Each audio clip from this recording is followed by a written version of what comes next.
প্রিয় দর্শক, স্বাগত জানাচ্ছি বরেন্দ্র সংবাদে। আপনাদের সাথে আছি আমি বিথি ঘোষ। শুরুতে জানিয়ে দিচ্ছি সংবাদ শিরোনাম। জাল সনদে 10 বছর ধরে শিক্ষকতায় যুবলীগ নেতা অব্যাহতির দাবি। অলিম্পিক দিবস উপলক্ষে রাজশাহীতে শোভাযাত্রা। দুর্গাপুরে 8 দোকানে দুর্ধর্ষ চুরি, প্রায় 5 লাখ টাকার মালামাল খোয়া। এতক্ষণ শুনছিলেন সংবাদ শিরোনাম, এবার জানাবো বিস্তারিত। রাজশাহীর নওহাটার সরকারি ডিগ্রি কলেজের একজন প্রভাষক জাল সনদ নিয়ে চাকরি নিয়েছেন বলে অভিযোগ উঠেছে। আব্দুর রব নামের ওই শিক্ষক 2015 সালে যোগ দেন প্রভাষক হিসেবে। তিনি ইসলাম শিক্ষা বিষয়ের প্রভাষক। জাল সনদে চাকরির অভিযোগে মঙ্গলবার সকালে তার অপসারণের দাবিতে কলেজের সামনে মানববন্ধন করেছেন শিক্ষার্থী ও অভিভাবকেরা। স্থানীয়দের অভিযোগ, রাজশাহী জেলা যুবলীগের ধর্ম বিষয়ক সম্পাদক হিসেবে আব্দুর রব প্রভাব খাটিয়ে জাল সনদে চাকরি নেন। আওয়ামী সরকারের পতনের পর তার বিরুদ্ধে ফৌজদারি অপরাধে কয়েকটি মামলা হয়েছে। তিনি সম্প্রতি গ্রেফতারও হয়েছিলেন। তবে গ্রেফতার হওয়ার পর নিয়ম অনুযায়ী বরখাস্ত না করে উল্টো তার জামিনে কলেজের অধ্যক্ষ সহায়তা করেছেন। অভিযোগ অনুযায়ী প্রভাষক আব্দুর রব 2015 সালে দারুল ইহসান বিশ্ববিদ্যালয়ের একটি MA সনদ দিয়ে নওহাটা ডিগ্রি কলেজে যোগদান করেন। অথচ দারুল ইহসানের সনদ সরকার অবৈধ ঘোষণা করে রেখেছে। তার দাখিল করা আলিম পাশের সনদেও জালিয়াতির প্রমাণ মিলেছে। 2006 সালে 1.92 GPA পেয়ে উত্তীর্ণ হলেও তিনি সনদ টেম্পারিং করে পাশের বছর 2008 এবং GPA 3.67 দেখান। তার নিয়োগ প্রক্রিয়া নিয়েও গুরুতর অভিযোগ রয়েছে। নিয়োগ পরীক্ষায় লিখিত পর্বে সর্বনিম্ন নম্বর পেলেও এলাকার তৎকালীন এমপি আইনউদ্দিনের সুপারিশে তাকে অবৈধভাবে নিয়োগ দেওয়া হয়। মানববন্ধনে অংশ নেওয়া এক শিক্ষার্থী বলেন, যে শিক্ষক নিজেই প্রতারণার দায়ে অভিযুক্ত, তার কাছে আমরা নৈতিকতা শিক্ষা কিভাবে পাব? শিক্ষা প্রতিষ্ঠানের পবিত্রতা রক্ষায় আমরা তার অপসারণ চাই। সাম্প্রতিক সময়ে ছাত্র বিক্ষোভের সময় শিক্ষার্থীদের ওপর হামলার অভিযোগে দায়ের হওয়া মামলায় আব্দুর রব গ্রেফতার হন।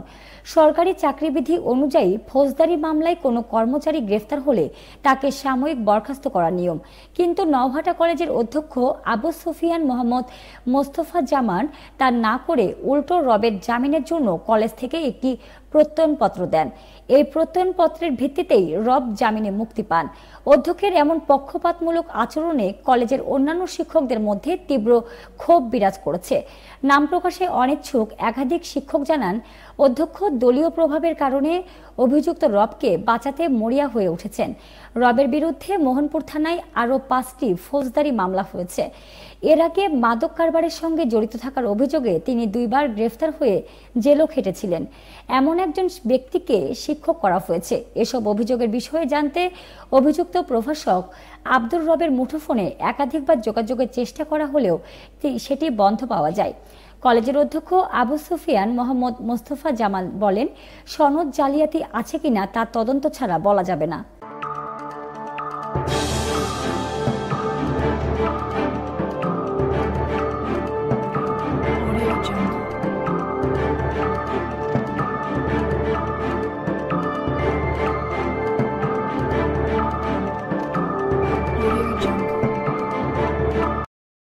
রাজশাহীতে অলিম্পিক দিবস উদযাপন করা হয়েছে। দিবসটি উপলক্ষে মঙ্গলবার সকাল 10টার দিকে রাজশাহী বিভাগীয় কমিশনারের কার্যালয়ের সামনে থেকে একটি বর্ণাঢ্য শোভাযাত্রা বের করা হয়। বাংলাদেশ অলিম্পিক অ্যাসোসিয়েশন ও রাজশাহী বিভাগীয় ক্রীড়া সংস্থা এর আয়োজন করে। এতে রাজশাহীর অতিরিক্ত বিভাগীয় কমিশনার রেজাউল করিম সরকার, অতিরিক্ত বিভাগীয় কমিশনার হাবিবুর রহমান, রাজশাহী যুব উন্নয়ন অধিদপ্তরের উপপরিচালক ATM গোলাম মাহবুব সহ বর্তমান ও সাবেক খেলোয়াড়, ক্রীড়া সংগঠক এবং পৃষ্ঠপোষকেরা অংশ নেন।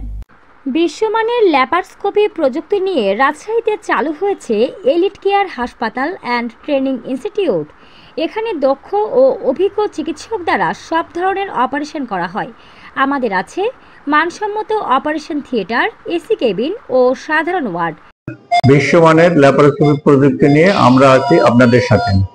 যোগাযোগ টিবি পুকুর মোড়, লক্ষ্মীপুর, জিপিওর উত্তরে, রাজশাহী। পরিবেশের ভারসাম্য রক্ষায় রাজশাহীতে বৃক্ষরোপণ কর্মসূচি শুরু করেছে গ্র্যাজুয়েট নার্স ও নার্সিং শিক্ষার্থীদের স্বেচ্ছাসেবী সামাজিক সংগঠন ব্রাইট লাইফ ভলেন্টিয়ার্স। মঙ্গলবার বেলা 11টায় নগরের সোপুরা গোরস্থানে আনুষ্ঠানিকভাবে উদ্বোধনের মধ্য দিয়ে কর্মসূচি শুরু হয়। প্রধান অতিথি হিসেবে কর্মসূচি উদ্বোধন করেন বিএনপির বন ও পরিবেশ বিষয়ক সম্পাদক এবং রাজশাহী সিটি কর্পোরেশনের সাবেক মেয়র মোসাদ্দেক হোসেন বুলবুল। এতে সভাপতিত্ব করেন ব্রাইট লাইফ ভলেন্টিয়ার্সের প্রতিষ্ঠাতা সভাপতি আমানুল্লাহ আমান।